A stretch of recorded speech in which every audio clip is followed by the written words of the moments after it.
quels que soient les dirigeants? Est-ce qu'en termes de stratégie, disloquer ce fameux trio, est-ce que ça doit être la priorité du PSG? 32-16 pour en débattre. Jérôme? Oui, bien sûr, la priorité, elle est là. La priorité, elle est de se séparer au moins d'un. En parlant de Messi et Neymar, parce que bien sûr que je vise pas Kylian Mbappé, et ça serait même dramatique pour le Paris Saint-Germain que Kylian décide d'aller voir ailleurs, parce que son contrat lui permet quand même beaucoup de choses. Et il lui reste 1 an derrière cette saison-là. Oui, avec une option, et une option pour une année supplémentaire. Mais pas sûr qu'il la déclenche. Oui, c'est lui seul. Le club n'a pas son mot à dire. Donc des fois sur les options, il y a le club qui peut aussi avoir son mot à dire. Là, en l'occurrence, pas du tout. Donc, si tu veux récupérer une partie de ton argent, si tu sens que Kylian ne va pas rester encore au Paris Saint-Germain pendant 3-4 ans, il faut le vendre au mois de juin.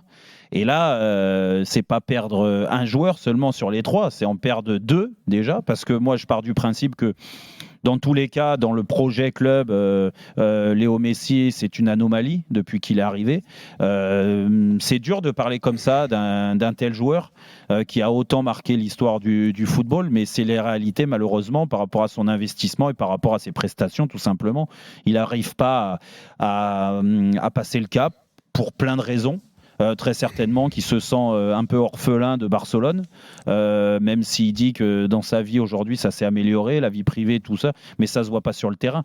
Ça se voit pas, il n'y a pas d'épanouissement particulier sur le terrain, mis à part le coup franc à la dernière seconde là contre Lille, mais bon, c'est tellement un scénario spectaculaire et qui n'arrive quasiment jamais. Sur le dernier coup de pied arrêté, de donner la victoire à ton équipe comme ça, et après c'est le coup de sifflet final, que ça crée des émotions particulières. L'adrénaline est à son max, mais même là, tu sens qu'il est un petit peu sur la retenue, quoi. Donc moi, je suis totalement dans le sens du club aujourd'hui, c'est-à-dire que Luis Campos doit prendre ses responsabilités, avouer que l'arrivée de Messi n'était pas forcément une bonne chose, c'était un échec. Et puis Neymar, la question se pose, parce qu'aujourd'hui, il y a des discussions avec d'autres clubs étrangers qui peuvent être intéressés par Neymar. Il n'y en a pas 15 000 de toute façon. Il n'y a que l'Angleterre qui pourrait s'offrir Neymar au salaire qu'il a. Je ne parle même pas du transfert, parce que je pense que le PSG a acté aussi le fait qu'ils ne revendront jamais Neymar 200 millions d'euros ou 220 comme ils l'avaient acheté à l'époque, mais au moins casser le prix en deux et surtout économiser son salaire, parce que le fair play financier est passé par là, et si tu veux reconstruire quelque chose de différent l'année prochaine, vraiment recommencer avec un nouveau projet sportif, je pense que le PSG doit se séparer des gros salaires. Manu, tu es d'accord avec Jérôme? Mamad, ouais. Qu'est-ce que tu dis, Mamad? Non, parce que Jérôme parlait de casser son prix en deux, mais je pense que même casser son prix en deux, je pense pas qu'ils arriveront à vendre Neymar avec tout ce qui est produit depuis ces dernières années. De toute façon, et à l'âge qu'il a ça aussi. va être très compliqué. Et l'âge qu'il a déjà, ça va être très compliqué. Manu, tu es d'accord avec Jérôme? Il faut sortir de ce trio? Absolument. C'est la priorité. Je suis partagé en fait. Mais partagé par rapport à quoi? Sur le fait qu'on se focalise sur le trio d'attaque et qui empêche justement, on l'a vu lors du dernier mercato hivernal, justement d'avoir le PSG, d'avoir les finances pour pouvoir recruter certains joueurs pour renforcer l'effectif, notamment en défense et également au milieu de terrain. Mais moi, je ne compte pas le nombre de joueurs sur lesquels ils se sont trompés, où ils ont dépensé énormément d'argent. Et je vise notamment des joueurs au milieu de terrain où ça a été pour moi le plus gros fiasco de ces dernières années. Quand je regarde les stats de ces trois aujourd'hui, ils nous ont tous enchantés pendant les 6 premiers mois de la saison.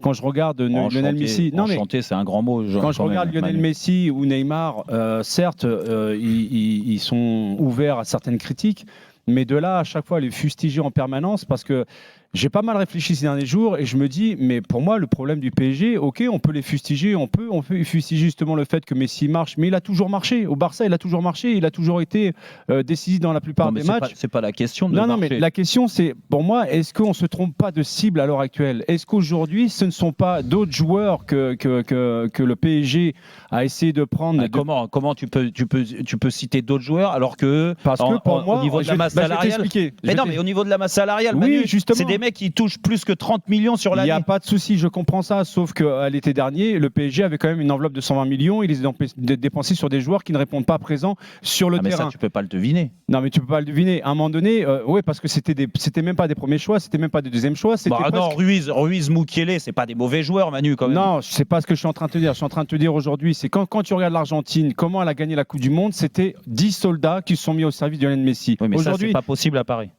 non, mais je veux dire par là, c'est que dans le football moderne, effectivement, en termes d'intensité et de courses répétées, on ne peut pas demander à Messi de le faire. On ne pouvait jamais lui demander parce que c'est pas son jeu.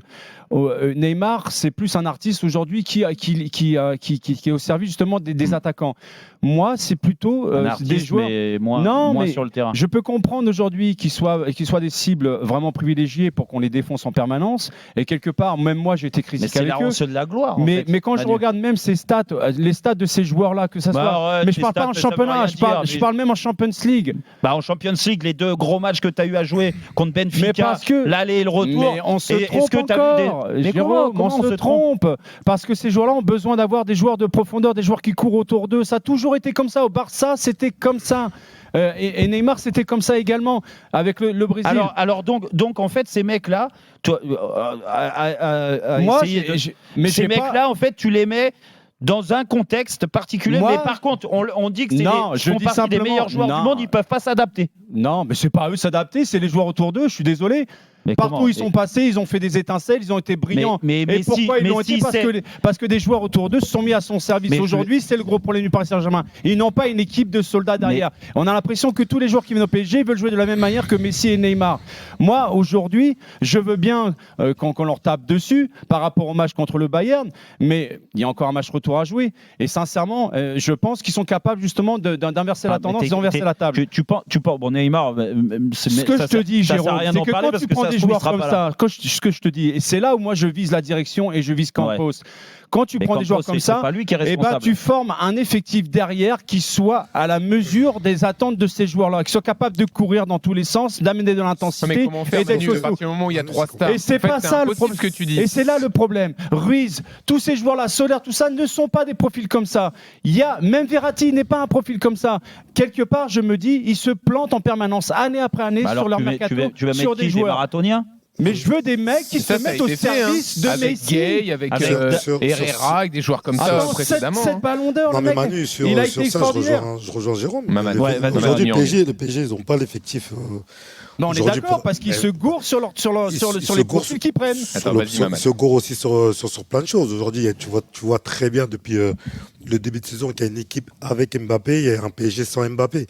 Aujourd'hui, parce que Mbappé apporte de la profondeur dont Messi a besoin. Exactement, mais aujourd'hui, si tu veux recruter un grand attaquant... Je suis persuadé contre le Bayern, ça va être une autre histoire. Tu peux pas, parce qu'aujourd'hui, qui va vouloir venir tout en sachant qu'aucun des 3 ne va sortir Aussi, les 3 ils sont pas blessés, c'est les 3 qui joueront. Et aucun grand attaquant va vouloir venir au PSG tout en sachant qu'il ne jouera pas ou qu'il jouera très peu. Mais je parle pas des attaquants, Mamad. Moi, je parle des milieux de terrain, je parle même des défenseurs qui soient costauds mentalement. Tu l'as dit toi-même, au milieu de terrain, c'est pas les premiers ni les deuxièmes choix qui ont été pris. Regarde le Real Madrid l'année dernière, comment ils ont flanché mentalement sur le plan défensif. Est-ce que c'est la faute de Neymar? Est-ce que c'est la faute d'Mbappé? Est-ce que c'est la faute de Messi? Non, il avait fait le boulot sur le terrain en match aller. Tout à l'heure, tu le dis très bien. Tu dis aujourd'hui, l'Argentine a gagné la Coupe du Monde avec 10 soldats qui travaillaient pour Messi. Mais aujourd'hui, tu peux pas avoir 7 soldats pour travailler qui vont travailler pour Messi, Mbappé et Neymar, c'est pas possible. T'as raison, Mamad. Ça va passer en Ligue 1, mais ça passera pas. Le problème, les gars, j'ai un cas de jurisprudence alors. Vas-y, dis-moi. Regardez le Real Madrid alors. Et c'est des guerriers au milieu de terrain. Mais là, tu parles d'un club. C'est des joueurs qui sont capables de contrôler et de prendre le ballon, de le confisquer. Tu parles d'un club qui sera toujours au-dessus des joueurs. Si tu n'as pas des guerriers, prends des joueurs qui sont en mesure mentalement et sur le plan technique de t'imposer justement un rythme sur le terrain. Ils ne sont pas capables de le faire. Et j'en reviens. Le Real, ils sont capables de défendre beaucoup plus que le PSG. Parce que collectivement que le PSG. Il sera toujours au-dessus des joueurs au Real Madrid. Je suis d'accord, les gars, mais ne me dites pas non plus que Neymar ne défend pas. Non, mais c'est vrai, sur Neymar, t'as raison, mais rappelez-vous, Messi, à l'époque du Barça, c'était pas une équipe de gladiateurs, mais il te confisquait le ballon du début à la fin. D'accord, mais et il t'imposait justement ce problème mental en permanence.